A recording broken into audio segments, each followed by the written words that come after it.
wadajirka aan muujiseen iyo wada shaqaynta waxa uu tusaale u yahay inaan dhagxaan soo dhignay mashaariicdaas badan qaar kaloo badanna ay soo socdaan oo ay dad badan oo reer Hirshabeelle kuna munaafacadsan doonaan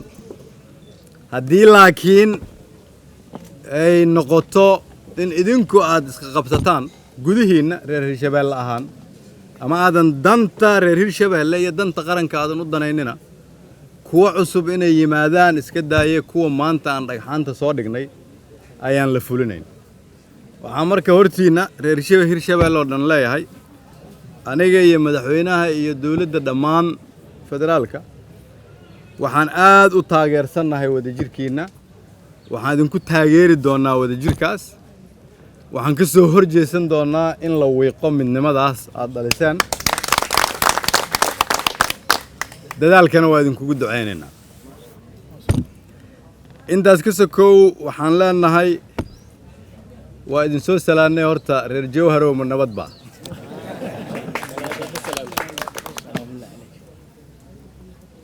meeshii ahayd jinnadii adduunka ma nabad baa Jowharad Luuley ma nabad baa waa idin soo jarmaadmee ma nabad baa jacayl baan idin wadnaaye ma nabad baa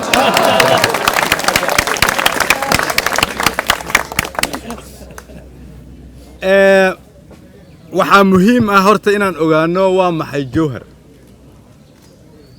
ama ha ahaato magaalo uu tareen ka dhex socon jiray iyadoona adduunyada badankeed laga aqoonin ama ha ahaato meeshii la dhihi jiray buundada ama talyaanigu ugu yeeri jireen villa u khaaso la yiraahdo Villa Baruza ama ha ahaato magaaladii loo soo shaqo tagi jiray oo laga dhisay warshadii ugu horeysay sokorta oo lahayd beeraha iyo khayraadka ugu badan meeshani waxay ahayd dadku marka ay Sacuudiga u dhoofaan oo janaalayaashii la dhihi jiray meeshii Xamar iyo Hargeysa iyo Kismaayo inta laga soo aado loo soo shaqo doontay ahayd kuwiina yaryaroon marka taariikhdaas ogeyn waxaan rabaa inaa ogaataan Jowhar ayadaa weligeed dawlad ahayd dawladda Jowhar ku nooleed ee Jowhar dawladda kuma nooleen Jowhar ama Jidda soo lama dhihi jiray muhiimaddu marka waxa ay tahay waa inaa ogaataan in Hirshabeelle ay wabiyadii iyo beerihii iyo badihii ay haysato in Hirshabeelle dhul beereedkoodu uu khayraad leeyahay in xoolo ah haysataan in waddanka dhaqaalihiisa mugiisa ugu badan laga soo saari karo Hirshabeelle magaaladan ay lafdhabar u tahay ayaa la rabaa in lagu mashquulo waddanka intiisa kalena idinka ay idinku daysadaan oo tusaale aad u noqotaan haddii marka shaqaaqooyinkii dhacay ay idinku soo laabtaan waxaa ka gaabinaysaan horumarkaas shacabkuna waa niyad xumaanayaan siyaasiyiintuna waxay ka gaabinayaan shaqadii ay dadkooda u igmadeen mashruucyada hadda idin socda ka sokow waxaan rajaynaynaa mar dhow in isagana la dhagax dhigi doono jidkii u dhaxeeyay Xamar iyo Jowhar kaasoo amniga iyo dhaqaalaha wax ka tari doona in kanaaladii la idin kala shaqayn doono sida ugu dhaqsaha badan haddii Ilaahay yiraahdo in dawladdu idin kala shaqayn doonto mashaariicda uu madaxweynuhu sheegay ay ugu horeeyaan in shaqo abuur la sameeyo si loo sameeyana waa in qaar kamida wax soo saarkii dib loo soo celiya sida kaliya oo lagu soo celi karo marka waxay tahay Hirshabeelle iyadoo is haysata oo xoogan wada shaqayn buuxdana la leh dawladda federaalka dawladda ma kala ahan Hirshabeelle iyo dawladda federaalka waa dad Soomaaliyeed oo wax wada leh oo isku dhaqana isku diina isku dhul ah dan ka wada shaqeeya ku howlan soo celinta midnimada iyo qarannimada ummadda Soomaaliyeed haddii la idin yiraahdo marka waxaa la kala qaybinayaa dawladda federaalka iyo Hirshabeelle waxay tahay gabdhaha iyo wiilasha isla dhasho reer Hirshabeelle la kala qaybinayaa waa waxaan dhici karin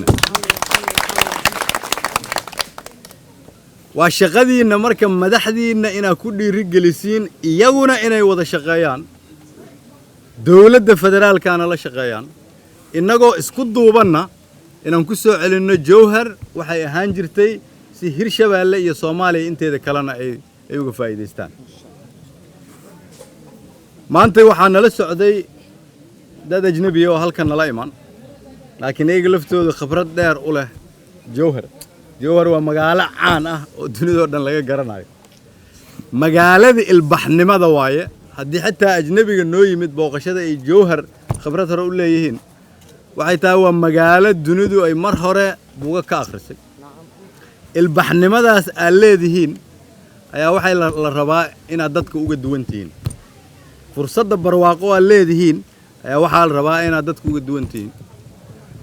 isku dheelitirnaanta Soomaaliya oo dhan ay Hirshabeelle wada degan tahay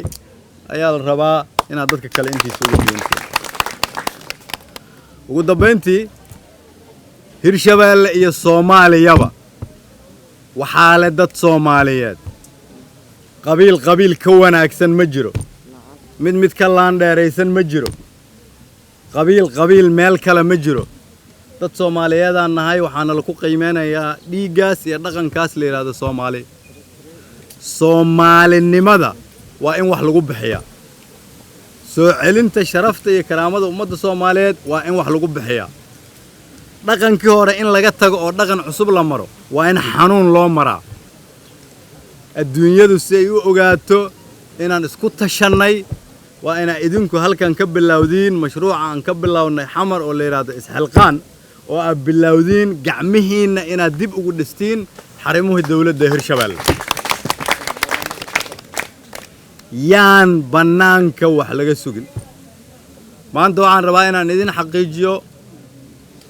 in annaga iyo guddoonkiina baarlamaanka iyo madaxweyne ku-xigeenka iyo madaxweynihiina reer Hirshabeelle iyo annagu aan leenahay wada shaqayn waafi ah ayna taagan tahay meeshay ugu wanaagsaneed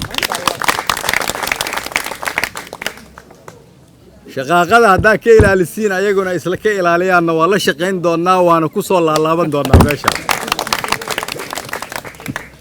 laakiin iyaga iyo idinkana ma idinka yeeli doono Hirshabeelle in shaqaaqa damba loo keeno waayo dariiqi horumarka ayaan rabnaa inay cagta saarto oo aan rabnaa inaan kulligeen ka wada faa'iideysano shaqo waddanka looma abuuri karo Hirshabeelle haddii aan laga abuurin halkaanan ka bilaabaynaa shaqo abuurka wada shaqayn ayaad nooga tashanaysaan runtii mar labaad waxaan u mahad celinayaa dhammaan dadka jooga halkan iyo